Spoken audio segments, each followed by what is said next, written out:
Coming up on AC Media. Nzijukira ebiseera muganda wange Edwin Katamba Kats ibamwogererako teri yayogera kirungi nga ne waffe mu kyalo tebamumanyi nako nengo bye bawulira nga baga kati omuvubuka muto n'agenda kufa taliwo nga bo bamanyi bibi wabula abantu abaali balina okuba nga bawa Katsi counseling abaali bamumanyi omuntu okumpa counseling nkwebaza okusinga okujja n'olugambo batugambye ogenda kufa guno oyinza obutagumalaako sigwe kalenda n'okukubiriza abantu nti okuba omulwadde w'akawuka. Coming up on AC Media, we inspire. Seera kijja ne ngamba eno daily dinner yange njagala n'okusinga chips okulya enkoko kuba singa sakkiriza kulikozesa singa siirimu yange. ARVs. Yes. Singa sakkiriza kugikozesa singa siirimu yange. Kati ngago omuntu alivinga positive life ng'ogyeko ekyokusosolebwa kubanga kyo kitugambye n'abantu b'obeeramu okubanga olina abantu b'osinkanye abalivinga positive life. Yes. Bizibu ki bye basanga mu society eri abasawo ebintu ng'ebyo? Ekisookera ddala kansookera nkyogere mu bibuuzo by'ombuuzizza bizibu ki bye basanga. Ekizibu ekisooka abasawo oba counseling gye mwakola yennyingi ebaviirako ate kati olugambo manyi abasawo nabo abasinga bafuusizza nnyo okumanya abantu nti gundi ayimiridde bw'ati nakolako olugambo naye balukolera mu butamanya kuba bw'abakola olugambo agamba mbuliddeko gwe naye togamba gundi ate nange n'oŋŋambako n'oŋŋamba sigamba gundi kati pena ne tumanya bwe bamala togamba gundi naye n'agamba gundi namugaa togamba gundi n'ebidda ne bintuukako kinnafuya okubanga bwe nsanga omusawo mba nsuubira nti ekikuviirako kuyita omusawo olina kyonsingako. Bw'oba nga tosobola kusengejja ku mboozi gy'obadde onjogerako kitegeeza nti siri kwesiga ate bwe mba mbadde nkwesiga olwo nkugjamu obwesigo. Kati bwe nzija ku ddwaliro nga gy'oli nja mmanya nti gwe ne we nnaakuyitako ojja kwogera ku nze tuba tetwagala twogerako abantu abalina akawuka abasinga kuba akimanyi nti abasinga bakumanyiko bibi ogenda kufa nkya tokyalina buwangazi oba nga mulinga abalenzi babiri mu famire nga abamu bawala be babazaala nabo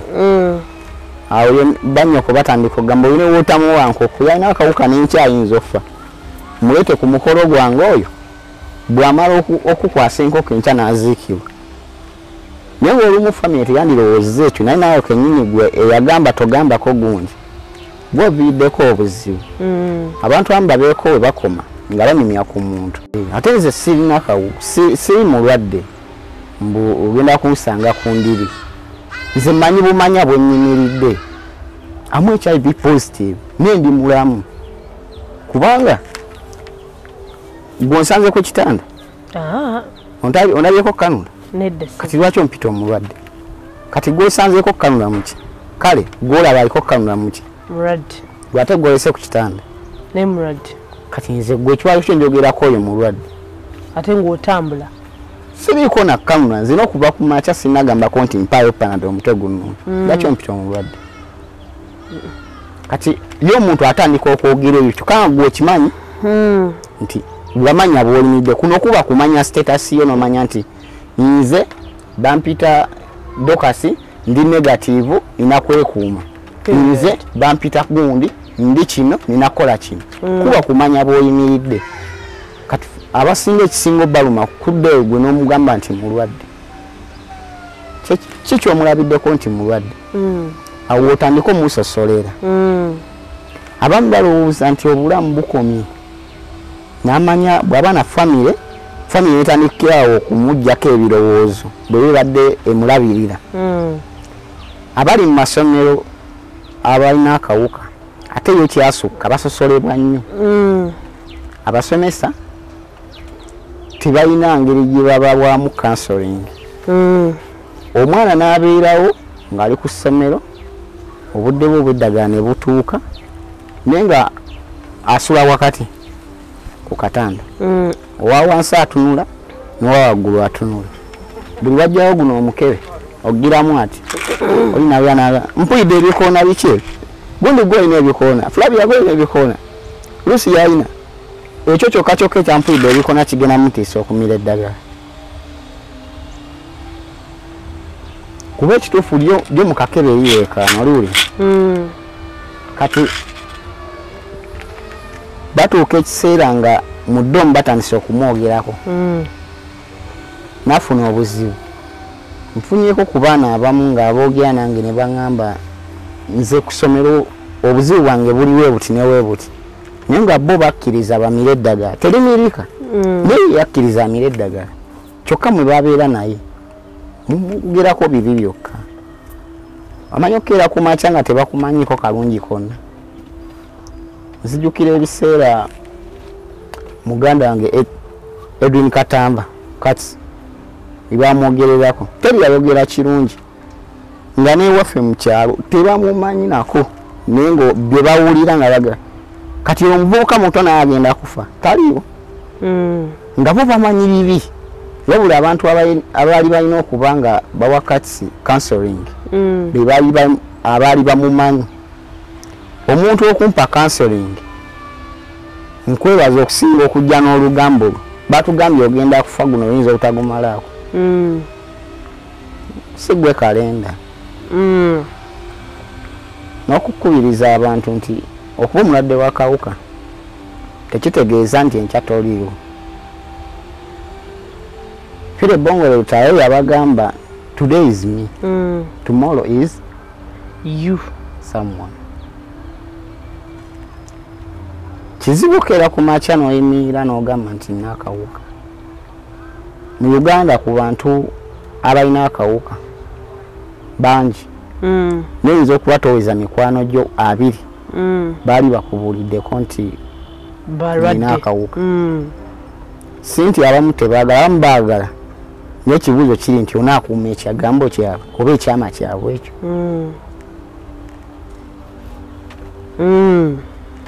Naliko n'omuntu omu nambuuza Richard kyava ku kiggwa ovayo n'ogamba nti olina akawuka.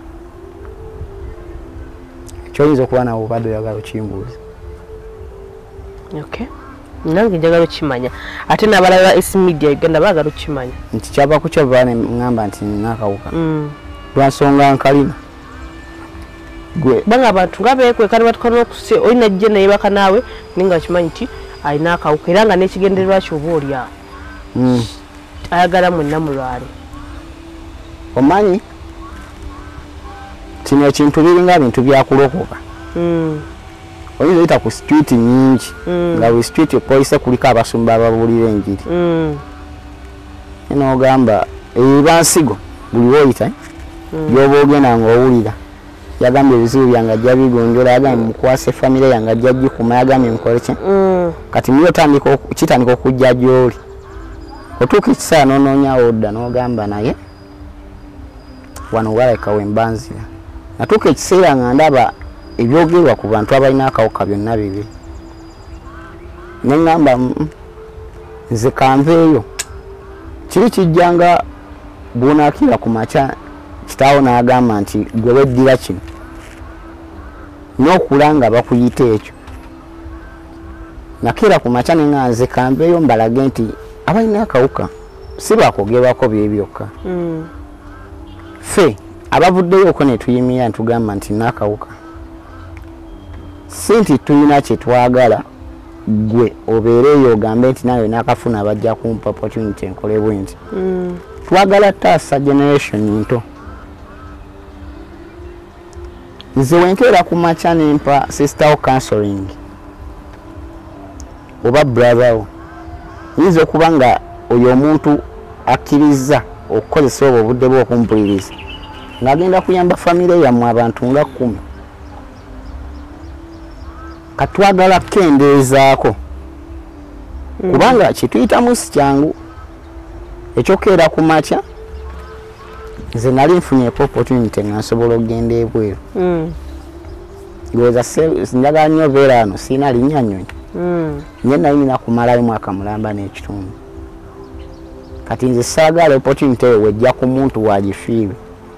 opportunity yagaana lukuba olina HIV positive? Yes, oli wamugamba nti mbuuka alina akawuka n'abagamba tekisoboka omwana mutaanyirira ali bwati just najja nambuuza nemugamba bwe kituufu nanga mbadde ngenda nnaku bweti naawe nkugobere ne ku kino tugende nga tugenda mala omwaka gumu n'ekitundu naye kiba bwe kityo sigenda sobola naye weekuume kati nofiwa opportunity lwensonga nti bangi nnyo they are affected tomala gafuluma nga oli mu status eyo ne ku mirimu ne mu famire abamu basosolebwa famire netuuka n'okuba nga erina kyeyekoze naye nga ye taliiwo talinaku nakuna kyamanyi omanyi okkiira ku makya n'obeerawo nga bwe bakutegekera ekikopo ekikyo naye oba ogenze wamu bwe bakutegekera ekikyo kyonywerako eswani yo wootuula wawo kati nze lugezigezi lwange bwe nzigyewo era sirya bintu byo nzija neepakingidde wemba nina obusobozi sizize entondo ziwayogeddeko kubanga ngenda kujjayo ekikopo nze ndowooze nti njiwamu juice kuwa ku mwanawo oba tulina ebyokunywa kyologula ebiri pakiti onaminati nze ndowooze nti engeri gye musumudde ngaolaba mpa ku mwanawo ogamba omwana jangu otulira n'okwate minati omuyiwe nali nkirabyeko golowooza ngenda kuddamu okulinnyewo oba okuwa omwana w'ekintu just tunula nkisumuludde nawe kennyini olaba yalina akawuka tandika okuteekawo eyo embeera bintu bingi kati nze saagala nnyo batumanyeeko bibi naye n'ebirungi baliwo bannayuganda abalala abavubuka kuliko mukwano gwange omu naye yavaayo n'agamba ali HIV positive naye mwebaza kubanga bitundu byawangaliramu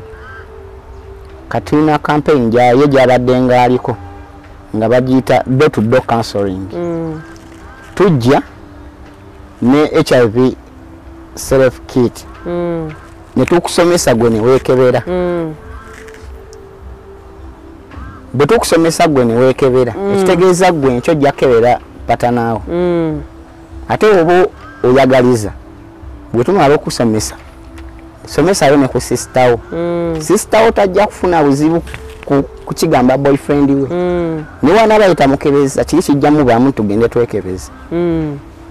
kati nze mbaddeko mu masomero nagensinkanyeeko nengenda nenjogeramu n'abaana ku byakawuka naye nsikebera muntu kusomesa bonne ayagadde neyekebera ate kati avuka ensonga yakibanjagala waliwo kebayita ola quick kangulako tujja kaleta tujja kakozesaako tutandikire wano kunze kenyini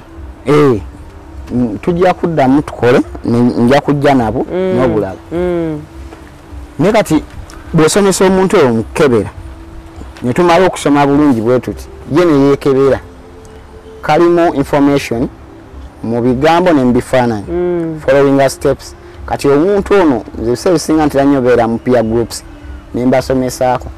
omuntu ono avaawo nga akugamba nti nja kujja nkanone bw'ajja okukanona aba ye ategedde status kati yagambira omulala nti genda olabe gundi obulamu bwange njagala nnyo okolagana n'abavubuka n'abavubuka tuli bazibu tuba bize naye ye abafuna obudde ne bakirowoozaako agamba naye yadde ndi boola era njogera ku Arsenal kubanga yaguze gundi wa bei bweti naye kangende nekiriza nomuga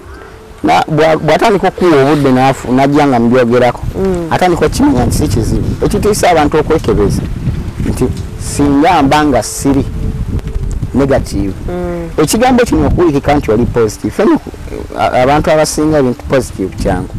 kubanga n'omusujja eba banakuwa eddagala basooka ne bakebera ne bagamba bemabega bandikako positive bagamba tukizudde olina omusujja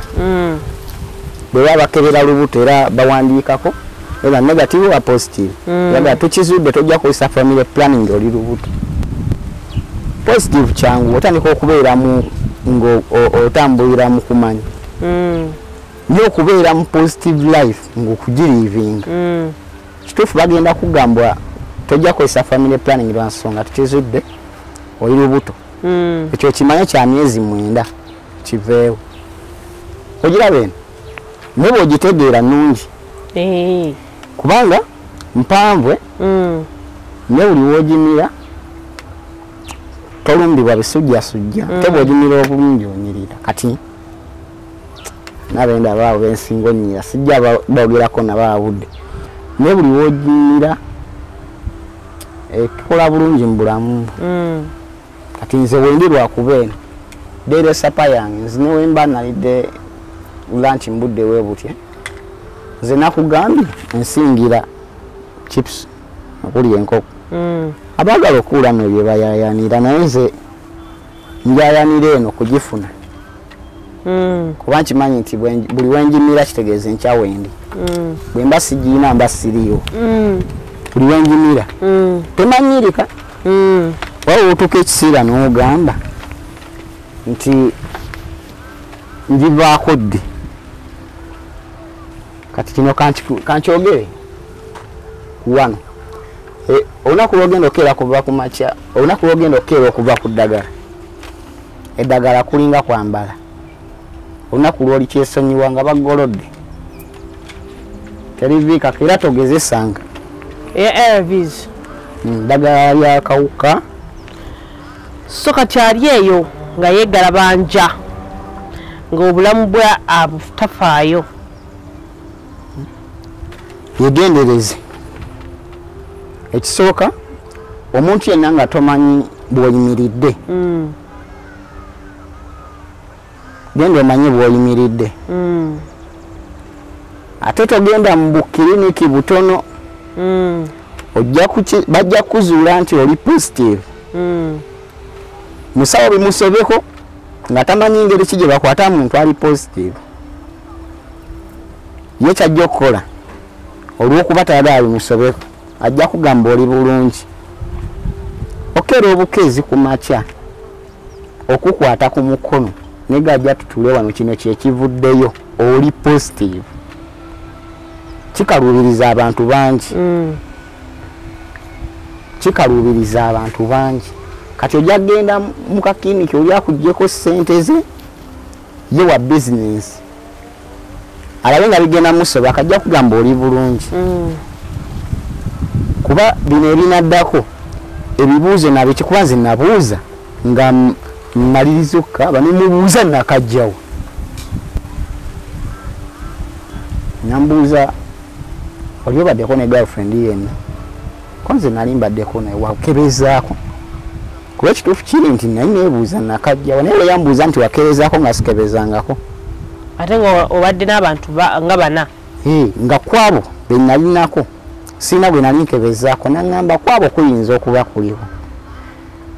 kati kibi nyokeera ku makya byetuddeyo mabega kati kiki nagambye nti bw'omanya bw'oyimiridde manya n'omwagalwawo faayo nnyo omanyi naye bw'ayimiridde so abagala okwegatta ku mwami Mukiibi enamba ye togisomye edisa tagiyiseewo najja giyisamu naye nawe gisomye enamba y'essimu Airtel 0 755 78 18 99 eyo Airtel MTN 0779 33 68 33 enamba ya mwami Mukiibi yeeyo bannange abagala omwegattako ku lutalo luno oba ku movement yonna gyali kubambi tumwegatteko tuwenga tulwanyisa akawuka ka HIV nga abanyonnyodde nti weetaasa leero ojja kusobola n'okutaasa omulala bwetyo kugamba bwati tugende nga tubukuba ekigo abanyonnyodde byonna ebisinga obungi eddagala si lyangu obulamu si bwangu life is never easy n'abawo ekyokulabirako n'agamba nti nga watasobola kugumiikiriza kumira ddoozi ya musujja mu abagamba nti sirimu yafuuka musujja kati lowoozaamu ku mpekezo zakulaze okuba nga ogenda zimira buli lunaku obulamu bwonna bw'osigazaayo ku nsi so gwe wenna abaddala ba S Media Uganda weebereremu obulamu kintu kikulu ate naawe omulwadde ensi tekomye okitegeera nkiddamu ensi tekomye bagenda mu counseling yogerako n'abantu ng'abano gendako mu counseling omanye nti kale wadde oli mulwadde kikkirize olina kumira eddagala oba butambule tebaliyo mwe mukiibi abawangadde emyaka 5-7 nga balwadde ba HIV gye bali nga bakufuna bato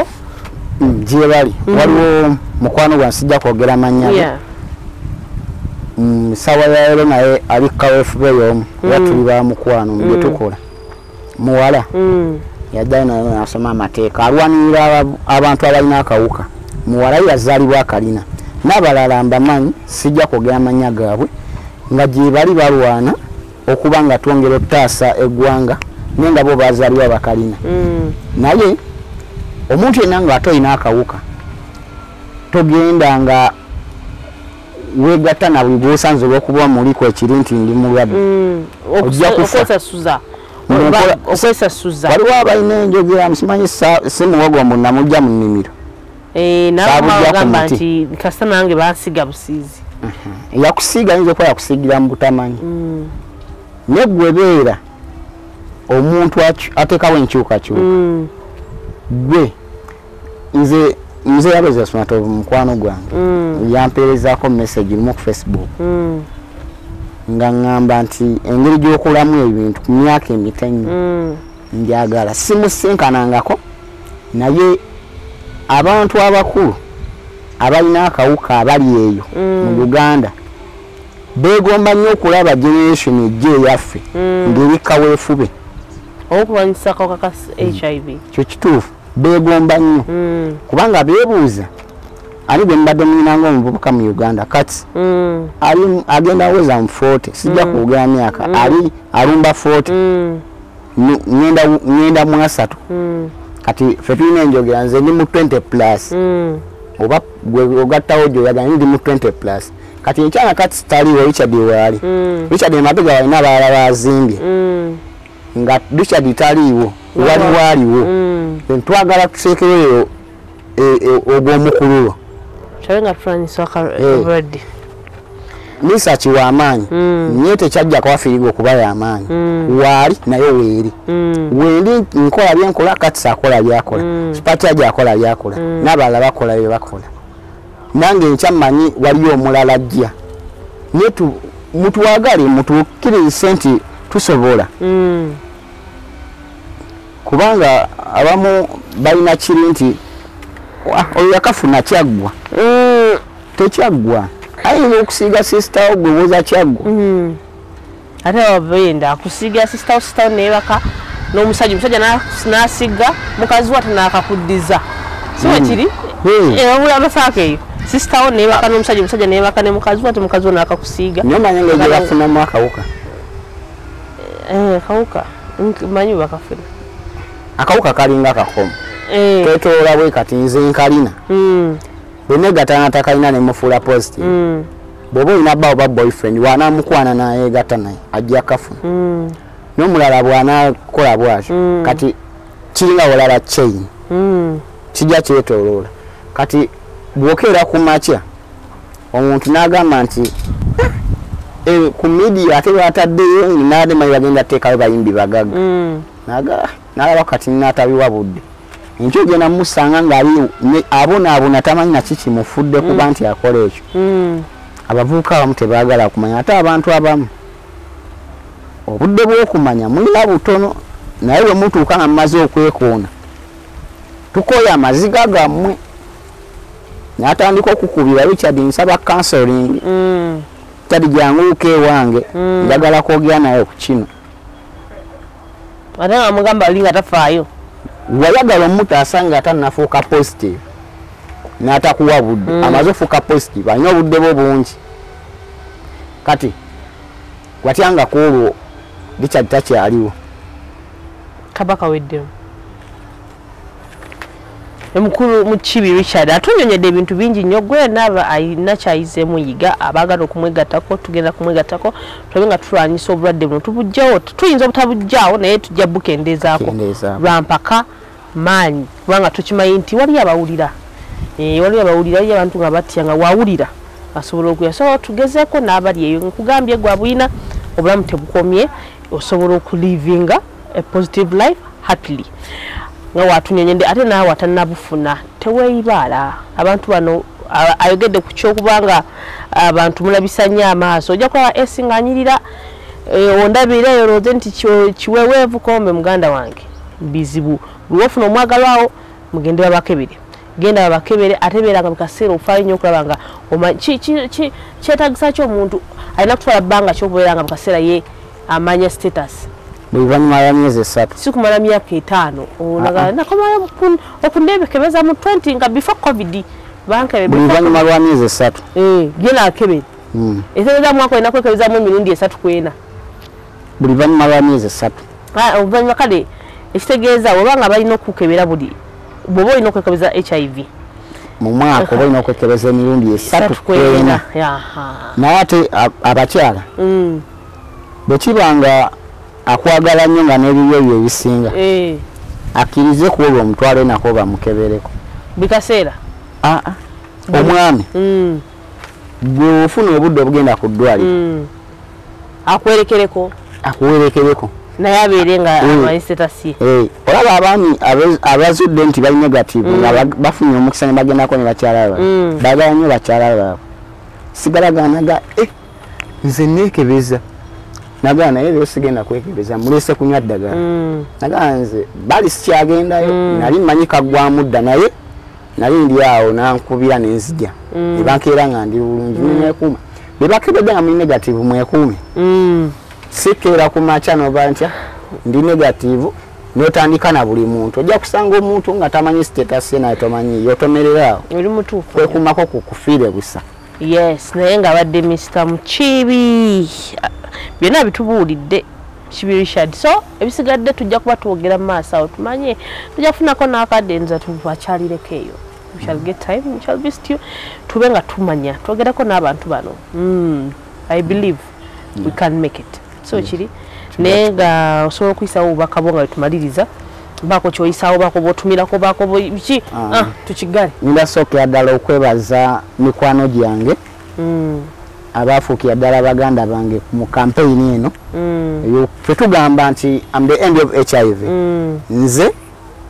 akomekereza akawuka kuba tukyogera lwansonga nti Richard bwe yakimanya era girlfriend gwenjofuna okubanga nfaana naye status okubanga ntuukiriza moto am the end of HIV ninamu Julius Sakyamukama oyo no tuludde naye era akwagala nnyo amina njagala nnyo Julius Sakyamukama banaye nkutumiddeko waliwo mami wange mama Kadija oyo mbuli mbeera abaawo mutabani wange kyekiganye nti kineeno jangu tulwane abasawo benkola nawo tiimu nene sijja kumenya mannya abanyambyeko okunkolamu omulimu bo bangi basawo okudwalira Nakonge kudwaliro liri Kiyindi awo Nakonge Health Center firi yonna staff bebaza kuba ensigo gye basigamu nze makungula bagalinde na buli muntu alinawo ky'olina nga osobola okutwegattako subira producer nga bwetwayogedde namba z'essimu ajja kuba ziteekako tugezeeko kubanga tulwanyisa akawuka si byangu ate abavubuka abasinga oba namba esinga mu Uganda kyalimu kiri nti omulwadde alina kuba sayizi ntono omulwadde alina kuba nga asiiwuuse abamu basiiwuuka embeera abalwadde kati tunyiiya n'okusinga abalamu buli ayagala okuneegattako ajje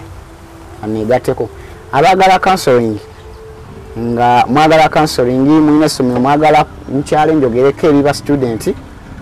mugobere story eno nga bwebadde mujja kuba mufunako enamba y'essimu tube nga twogera tulabe ng'eki gye tukuuma mu generation ento nga tugiwadde ekifaananyi ate ekinasobozesa okubaako bye beekolera mbagala nnyo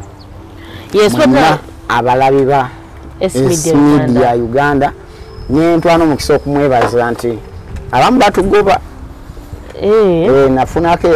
atonyumiza bintu yoku gundi yange yasobola kuyita yankubira na simu yajja ku interview emu nankubira mwebaza okumpomesa nambuuza njagala kukyaza tusobola kwogera kuki koze gubadde yagala twogere kuki nina story gye nalaba ku YouTube emu nemuganga yaki nti olina akawuka nemugamba naŋŋamba nti ansobola kukyaza ewange ebyokwogerako byebyo nentuusa n'omukisa okutegeeza ku bannayuganda abali eyo nfunyeko okusomoozebwa eri abasawo ba abu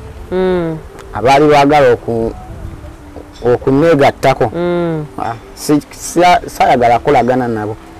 bo waliwo abantuukira nga balina kye bagamba nti balina eddagala lya abo eriwonya akawuka bw'onadde eyo n'obakuwa ssere n'onywa bwawonya akawuka simanyi biki jja kumanya engeri gy'obulamu bwo kubanga buli muntu gw'olina etafaali ddene ku famire yo buli muntu alina tageti ze za njawulo abo aba abo agana okukolagana nabo abaali baleseeyo enkolagana nga bo balina eddagala lyabwe lye bafumba bw'osobola okuva ku RVs n'onywa eryabo kati woba oyeyongera enjiri ekulimu kiri gy'oli naye sooka oyimirire mu nju yo teekero endabirwamu olabe ki kyoyagala obeera abadde mukiibi twali musobaga tubadde ku Satellite Hotel Saasi Chanja Road balina hotel rooms ennungi ezakabigwa yagala okumulamu oyagala kubeerawo nga